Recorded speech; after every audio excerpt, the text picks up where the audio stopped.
불이 난 SUV 차량에서 의식을 잃은 50대 운전자를 용감한 시민들이 극적으로 구조했습니다.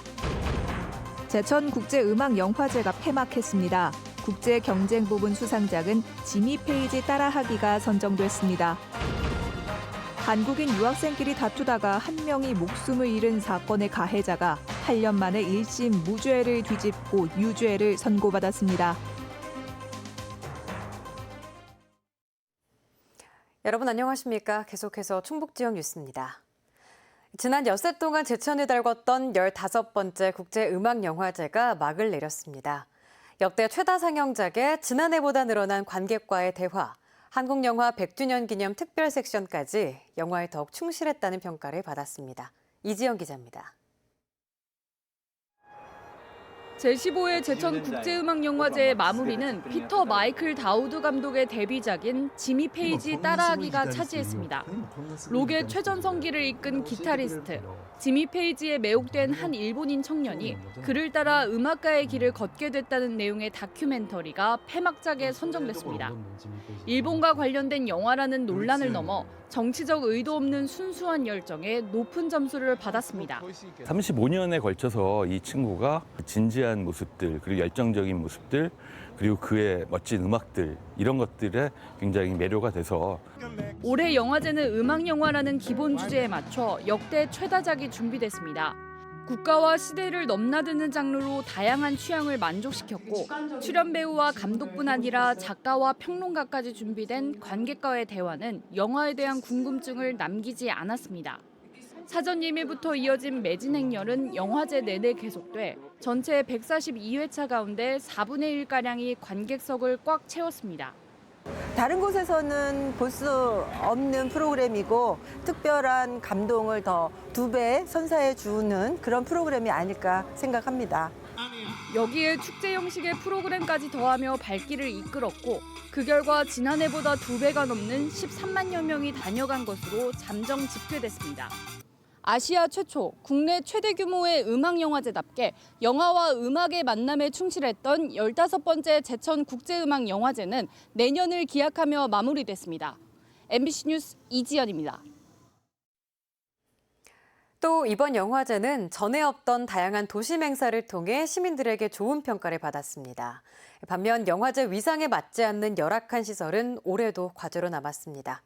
김대용 기자의 보도입니다. 1974년 한국 영화 흥행사를 새로 쓴 영화 별들의 고향. 7순을 훌쩍 넘긴 이장호 감독이 무대 인사에 나섭니다. 도심 야외 무대에는 추억의 영화가 상영되고 곧이어 인기 가수들의 공연이 이어집니다. 청풍호가 아닌 동명로 77 무대에 처음 선보인 원 썸머 나잇입니다.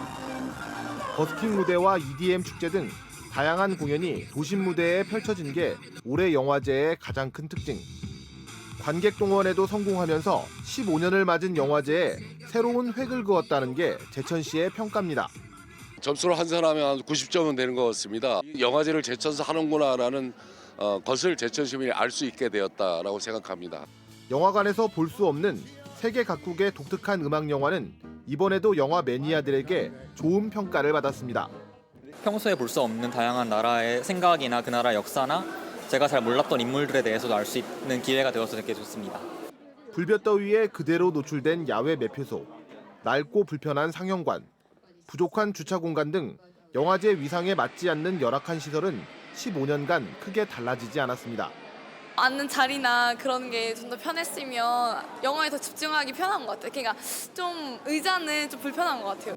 제천시는 올해 성과를 기반으로 내년에는 시민 속으로 더 들어가는 영화제를 만들겠다고 밝혔습니다. MBC 뉴스 김대웅입니다. 사고로 불이 난 SUV 차량에서 의식을 잃은 50대 운전자가 용감한 시민들에 의해 극적으로 구조됐습니다. 인근으로 등산을 왔던 산악회 회원들이었는데 당시 긴박했던 구조 순간이 버스 블랙박스에 고스란히 포착됐습니다. 이재욱 기자입니다. 도로 옆 옹벽을 들이받은 SUV 차량에서 연기와 불길이 치솟습니다.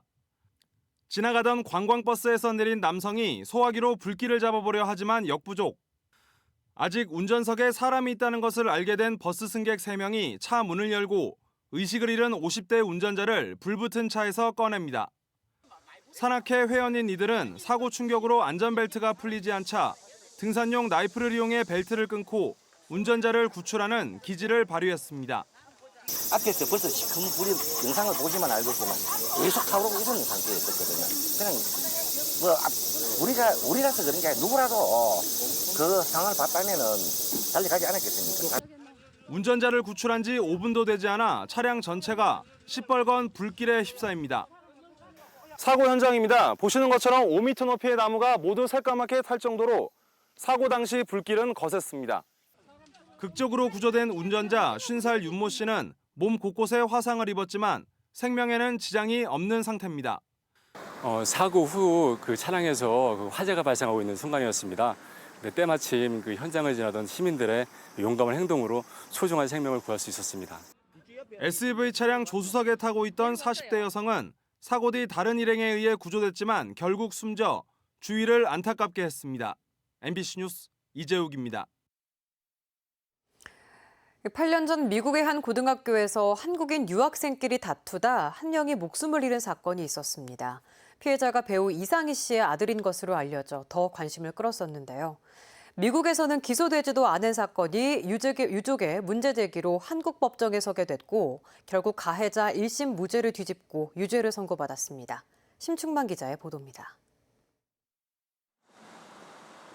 지난 2010년 미국 캘리포니아의 학교.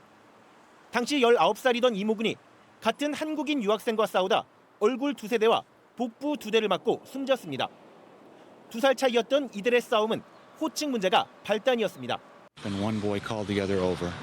They started discussing an issue that was between them, and then there was an exchange of blows. 가해자에 대한 본격 사법 처리는 사건 발생 4년 반이 지난 2015년에 시작됐습니다. 폭행과 사망에 불확실한 인과관계를 이유로 미국 현지 검찰이 기소하지 않기로 했지만 유족의 문제 제기로 숨진 피해자를 거의 4년 만에 재부검하기도 했습니다. 미국 검찰과 비슷한 이유로 가해자에게 무죄를 선고한 1심 판결 이후 항소심 재판만 다시 3년 반. 대전고법 청주재판부 제1형사부 김성수 판사는 거의 9년 전 사건의 피고인에게 처음 폭행치사죄를 인정해 징역 3년에 집행유예 4년을 선고했습니다. 얼굴 타격과 뇌출혈의 인과관계가 인정되고 폭행 당시 이 같은 결과를 예견할 수 있었다며 다만 피해자가 먼저 유발한 싸움에서 우발적으로 범행에 이른 점을 참작해 형을 정했다고 밝혔습니다. 1심에서는 무죄였는데 2심에서 유죄를 했기 때문에 폭행치사로 기소가 되기 때문에 집행유예를 준 것으로 알고 있고요. 그러나 가해자 처벌을 탄원해온 유족 측은 집행유예로 실질적 처벌은 없다며 검찰에 상고를 건의하기로 했습니다. MBC 뉴스 심충만입니다. 고유정이 의붓아들 의문사 사건과 관련해 현 남편을 명예훼손 혐의로 고소했습니다. 청주 상당경찰서는 지난달 말 고유정으로부터 현 남편이 자신을 의붓아들 살인 용의자로 몰았다는 내용의 고소장을 접수해 관련 자료를 검토하는 등 수사를 벌이고 있습니다. 경찰은 이번 고유정 의붓아들 의문사 사건과 관련해 고유정과 현 남편을 각각 살인과 과실치사 혐의로 입건해 수사 중이며 조만간 결과를 발표할 예정입니다. 괴산 목도고등학교 총동문회가 폐교 결정에 반대하고 나섰습니다. 목도고 동문회 100여 명은 괴산의 고등학교가 2곳밖에 없는 상황에서 목도고가 폐교되면 지역 축소가 가속화될 것이라며 폐교 결정을 취소할 것을 촉구했습니다. 목도고등학교는 현재 학생 수가 60여 명에 불과해 학부모의 동의를 거쳐 현재 재학생이 졸업하는 오는 2022년 문을 닫기로 결정됐습니다. 공군기지와 국제공항이 있는 청주에 군과 민간 항공정비를 모두 담당할 MRO 사업에 대한 가능성이 커지고 있습니다. 특히 국방부의 움직임이 분주한데 국토부와 협의체를 구성한 데 이어 군수정비의 민간 이양 기준을 정할 연구 용역을 발주했습니다. 정재영 기자입니다. 지난달 국회에서 열린 토론회에서 처음 만난 국방부와 국토교통부. 연간 5조 원 규모의 군수정비를 민간에 더 맡겨야 한다는 데 뜻을 모은 지 일주일 만에 실무진이 만났습니다. 군의 외주정비 실태와 MRO 전반에 대한 정보를 교환하며 빠르게 거리를 좁혔습니다. 국방부는 한 발 더 나아가 민간에 맡길 군수정비 기준을 새로 정하는 연구 용역에 들어갔습니다. 현재 해외에 20%, 민간에 40% 정도 맡기는데 국내 기술력 분석 등 결과에 따라 변화가 예상됩니다.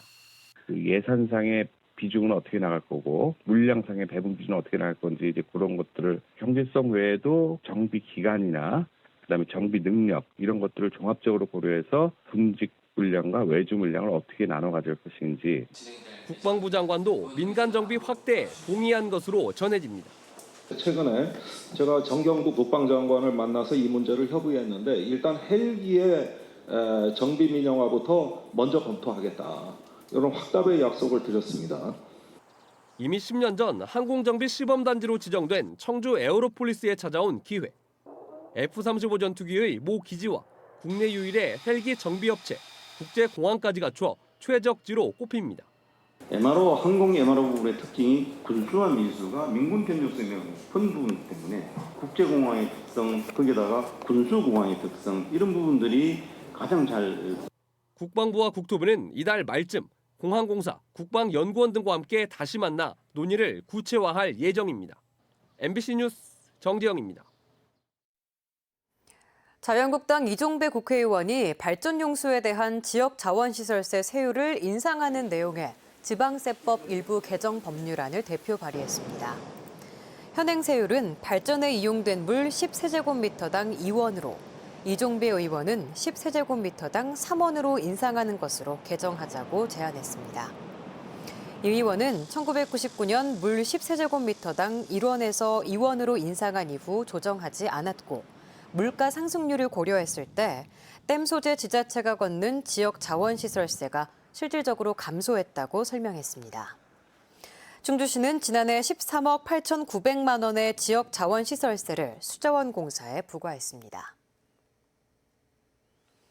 음성 청결고추 직거래 장터가 오는 17일 개장해 11월 7일까지 음성읍 음성천 주차장에서 운영됩니다. 고추 영농조합법인과 생산 농가가 참여하는 직거래 장터는 음성 5일장인 2일과 7일에 각각 열립니다. 음성군은 직거래용 포장재를 사용하고 다른 지역 고추가 유입되지 않도록 생산자 이력 사항을 기록한 출하 확인증을 첨부해 판매하도록 했습니다. 또 오는 28일부터 31일까지 설성공원에서 제24회 음성 청결 고추 축제를 개최합니다. 지금까지 충북지역 뉴스였습니다. 고맙습니다.